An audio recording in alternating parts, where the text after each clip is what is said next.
Fast, focused, and fearless. Here's everything you need to know as you jumpstart your day. I'm Diego Castro. The government vows to continue protecting the country's sovereignty after the Chinese Coast Guard aimed a high-powered laser at a Philippine vessel. Mon Gualvez has the report.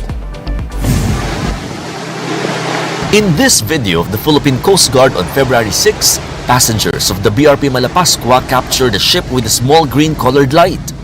But after just a few seconds, the small green light turned out to be a laser that was pointed at the vessel.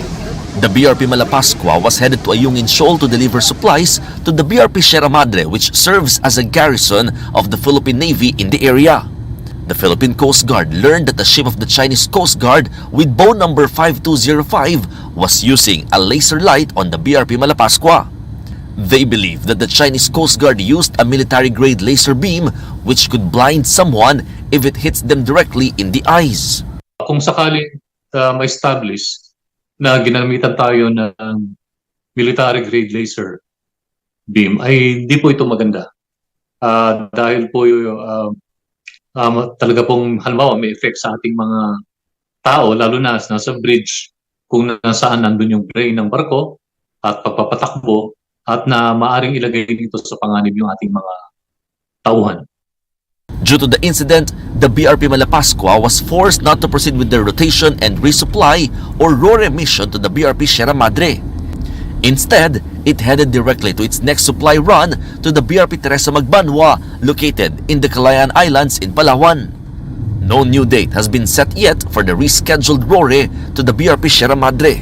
In a statement, National Security Advisor Eduardo Año said the Philippine Coast Guard will continue to fulfill its duty to enforce all maritime laws of the Philippines and protect the sovereignty of the country in the West Philippine Sea.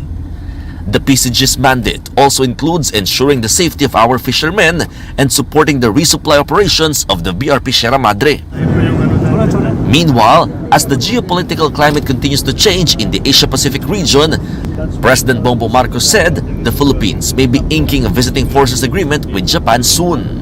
I think in general, if it will be of help to the Philippines in terms of protecting, for example, our fishermen, protecting our maritime territory, kung talagang makakatulong, I don't see why we shouldn't adopt it.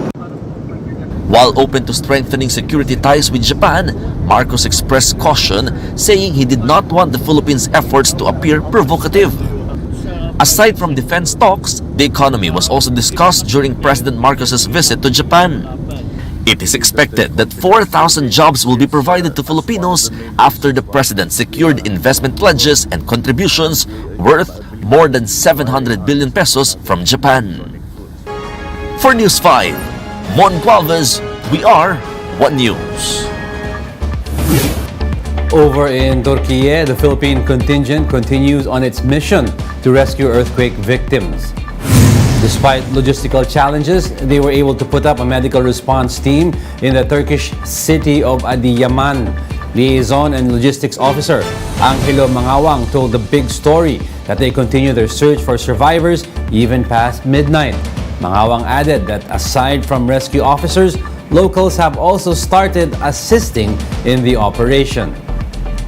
The team was able to assess and triage 20 buildings po in Adıyaman. Then other buildings po, aside that, pinalikan po ng team natin ngayon kasi po, despite po 1 week na nakalipas, we are still hoping po na meron pa tayong makikitang alive po na victim. So our team is really trying their best po to save as many people as we can po. We'll be back with more stories after the break. Keep it here on One News.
You're still watching One News Now. I'm Diego Castro.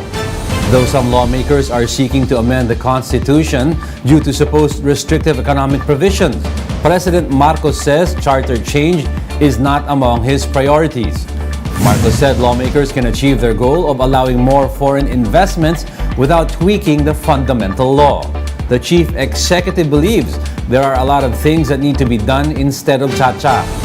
Still, some lawmakers remain undeterred, saying that they will continue to push for the measure. It's not a priority for me. Because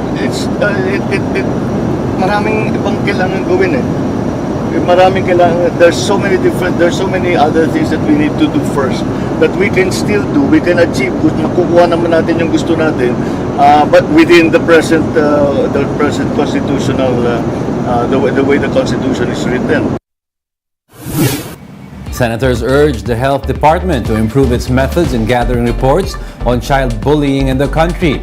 This as data show that over 17 million Filipino kids experience bullying in schools. Here's the report. Data from the Program for International Student Assessment or PISA shows that up to 6 out of 10 Filipino children aged 13 to 17 years old experience bullying. This places the Philippines the highest in bullying incidents out of over 70 countries. This disturbing information was brought up by senators during their inquiry into the implementation of the Anti-Bullying Act. This is quite worrisome when it comes to reading, math, and science. We're second to the last. But when it comes to bullying, we're number one across 70-plus countries. Senator Win Gatchalian, who chairs the Committee on Public Education, stresses that bullying is a huge issue in the education sector and that this must be addressed if the country wants to address learner performance. We also need to make sure that the school environment is safe. Bullying creates an environment of fear among our students. We can experience a lot of dropouts. Some students are not comfortable going to school and they don't concentrate, and hence we see a lot of low scores. But what's more worrying is that ever since the Anti-Bullying Act was passed in 2013, bullying incidents climbed further. That's according to data from the Education Department. The highest count was recorded in 2018 to 2019 with over 21,500. This went down to around 11,600 in 2020 when classes shifted to online learning. DepEd says there could have also been possible underreporting due to the pandemic. Gatchalian says that's likely because based on other studies, some 17.5 million students may have been bullied across the Philippines, way higher than what was recorded by DepEd. That's the reason why we wanted to create new avenues for them to directly report. And that's why the Learner Telesafe Center or the Contact Center is intended to help gather reports directly from the learners, hoping that we'll be able to establish regional hubs for direct reporting to the regions and immediate action. Senators say the Education Department must work on improving its capacity to gather reports on bullying. Aside from physical harm, experts also noted that bullying affects the mental health of learners. Almost directly results to adolescent depression and suicidal ideation, suicidal attempts. This is already something that has to be studied systematically, but from our experience, bullying, cyberbullying, emotional bullying and social exclusion among adolescents is already a very, very already linked to depression and suicidal ideation. So I think that's definitely a mental health issue. Aside from supporting the victims, experts add that education authorities must also look into the situation of the bullies as they may have also been experiencing violence at home. And most of the perpetrators in that physical violence are family members. So they experience physical violence at home. So that's why when we see a bully, we know that that behavior reflects what this bully is already experiencing at home. Arian Kalumbiran, We Are One News. Today is Valentine's Day, and if you don't have any plans yet, here's some ideas on where you can spend it with your partner. If you're on a tight budget, why not take your date on a tour around Manila via the LRT-1? The train line has Valentine gimmicks in every corner.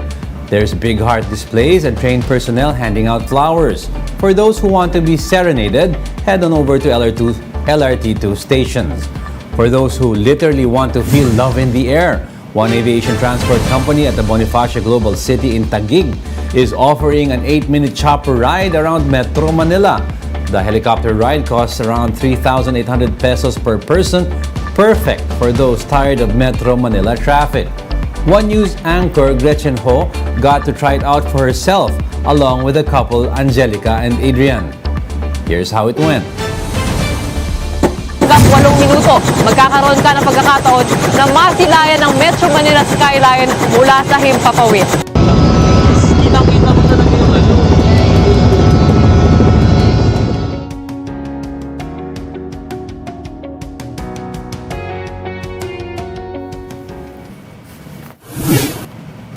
And that's it for this hour. Join us again at 7:45 a.m. as we continue to monitor the day's biggest stories. You can also catch One News on Signal Play. Register an account now at signalplay.com so you can stream One News live anytime, anywhere. I'm Diego Castro. We are One News. All sides, all the time.